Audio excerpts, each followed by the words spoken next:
back to the Furnished Mind. There must be something in the air because it's great to see people returning to Christ. Let's take a listen. On X, formerly known as Twitter, where you talked about forgiveness and you talked about faith.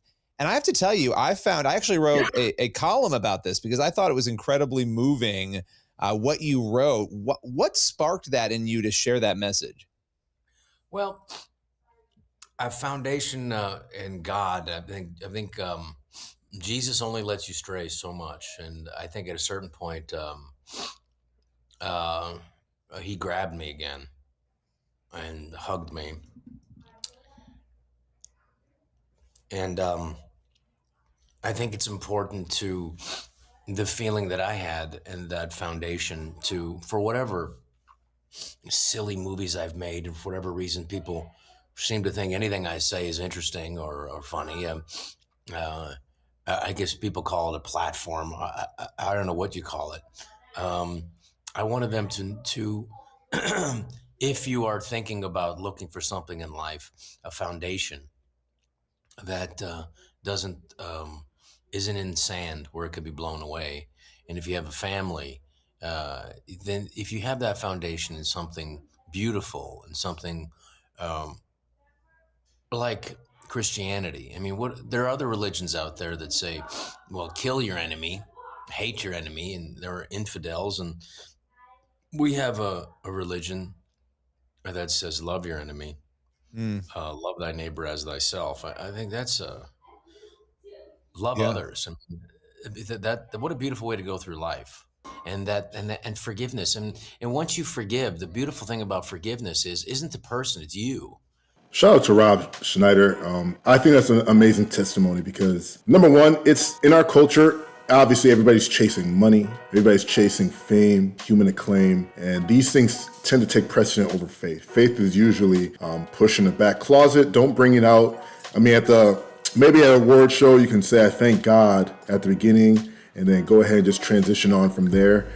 That's the bare minimum that they will allow. But for somebody to be in Hollywood, as long as Rob Schneider has been, to be in many box office films, to still have God tugging on his heart and for him to respond and be receptive to that pull from the Holy Spirit is an amazing testimony to see. Let's go ahead and transition. There's another prominent individual with a large platform, considered one of the biggest YouTubers for the Gen Zers. They would definitely sign off on that as one of the most influential and prominent YouTubers. He goes by the name of JiDion. Let's go ahead and take a listen to what he has to say.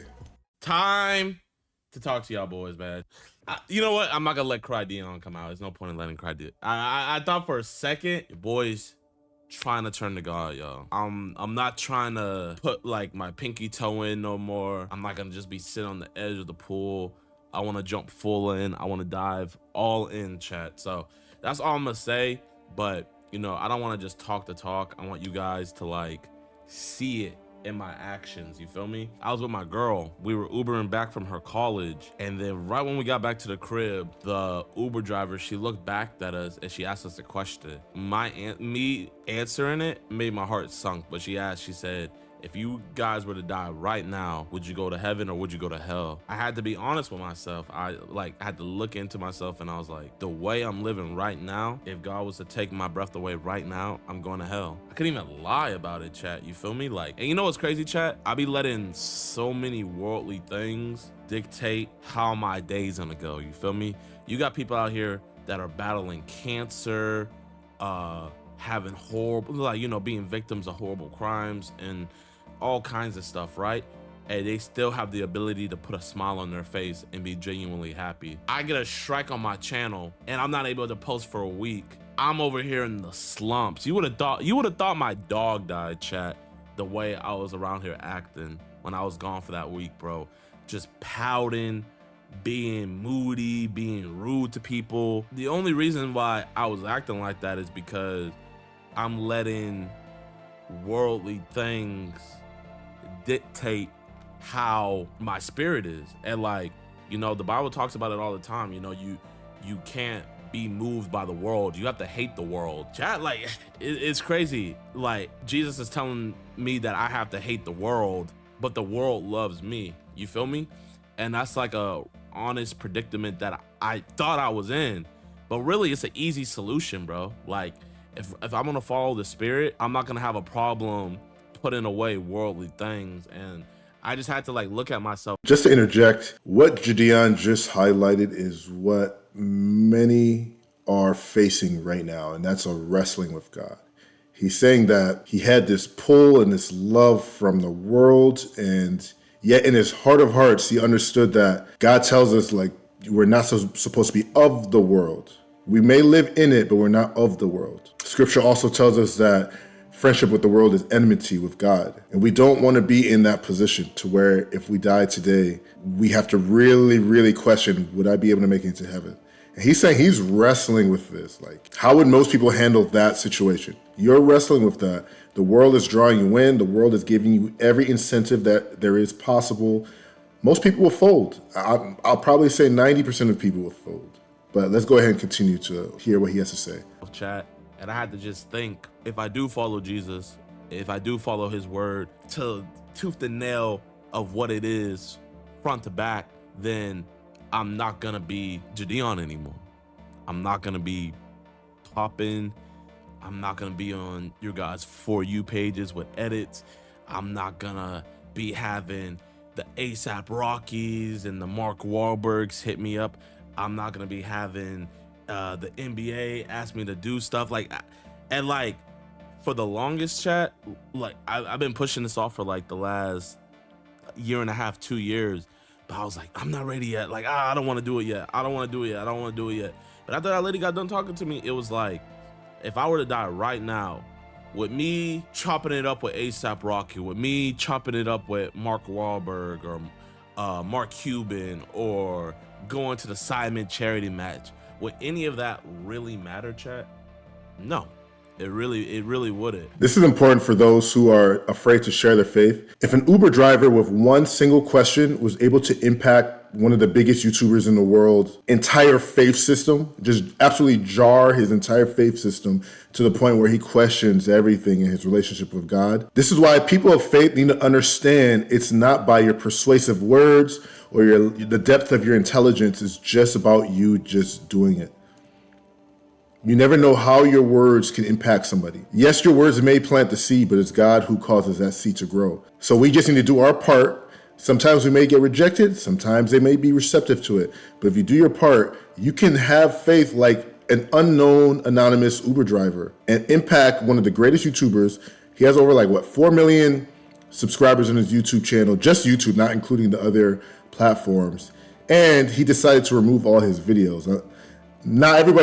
That's not everybody's decision to make. That was a decision that he needed to make. Why? Because he knew the idols that he had in his specific life. His idols may not be your idols. So for somebody to say, why would you delete all your videos?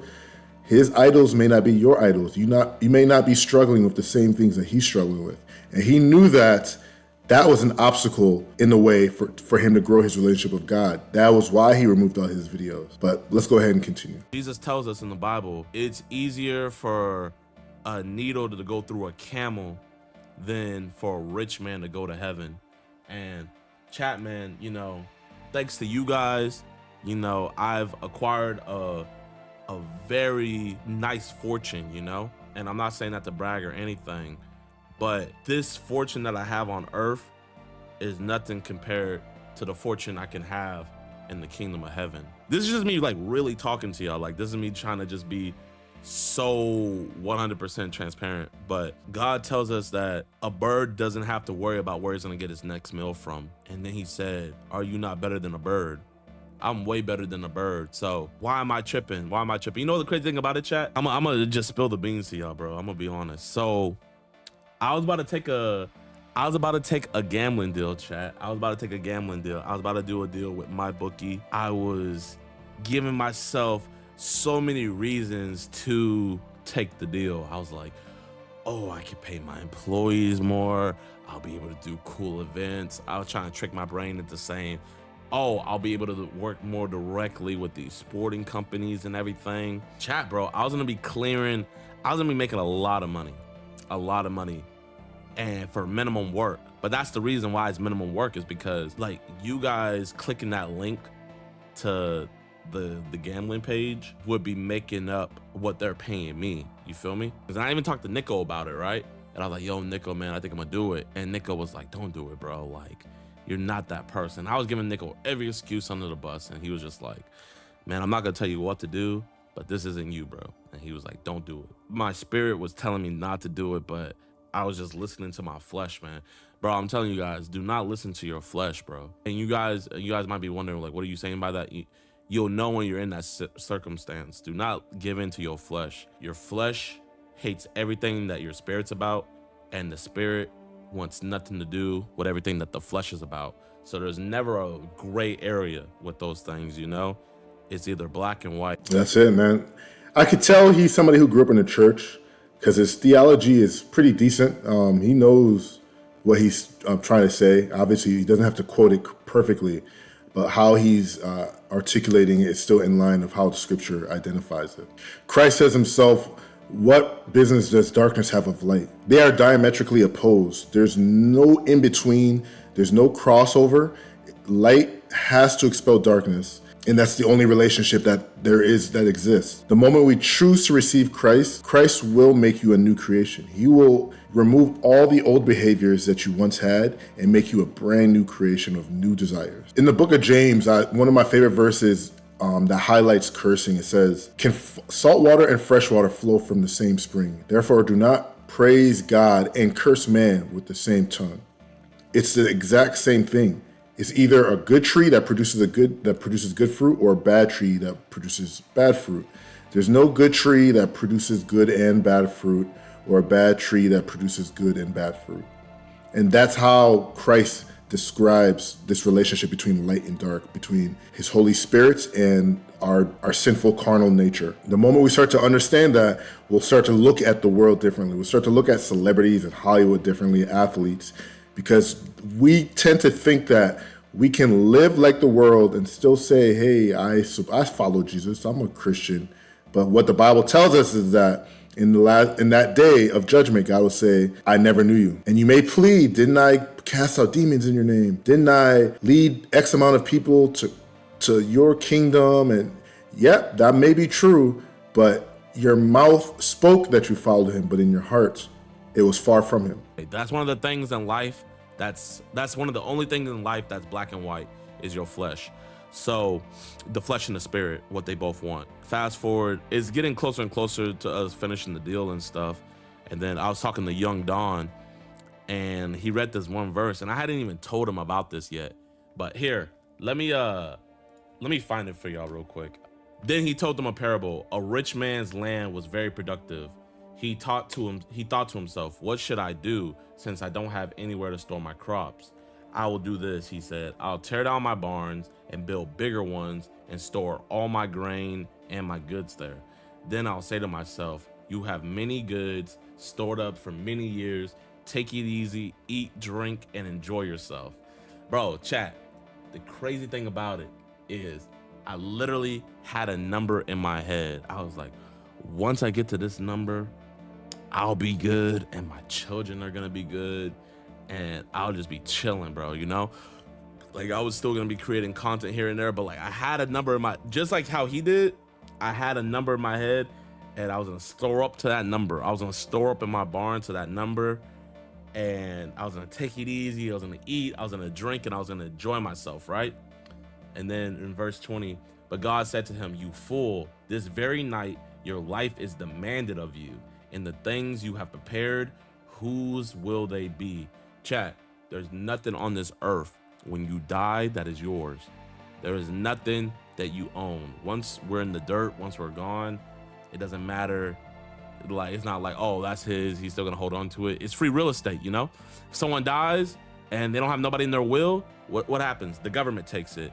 If someone dies and their bank account's been sitting there for a while, what's gonna happen? The bank's gonna take it.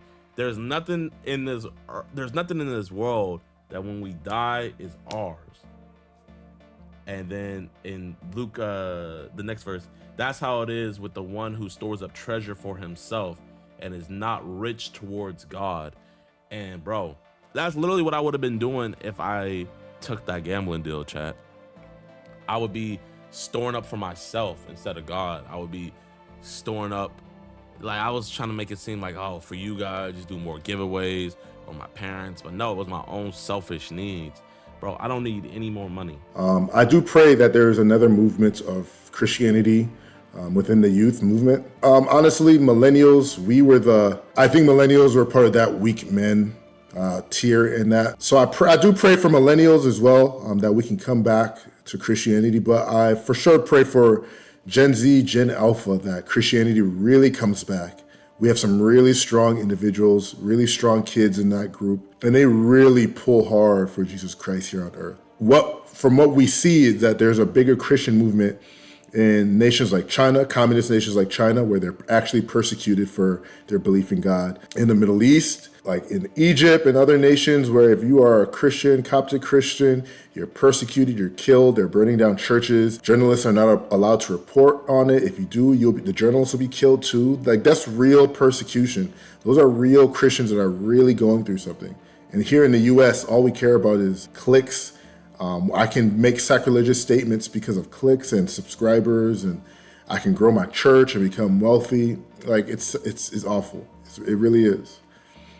So with that being said, you guys let me know your thoughts down in the comment. I actually became a fan of JiDion this week, so I'm happy. Like I know he removed all his videos, but there's still a lot of reaction videos out there, and I randomly clicked some of them because I saw this.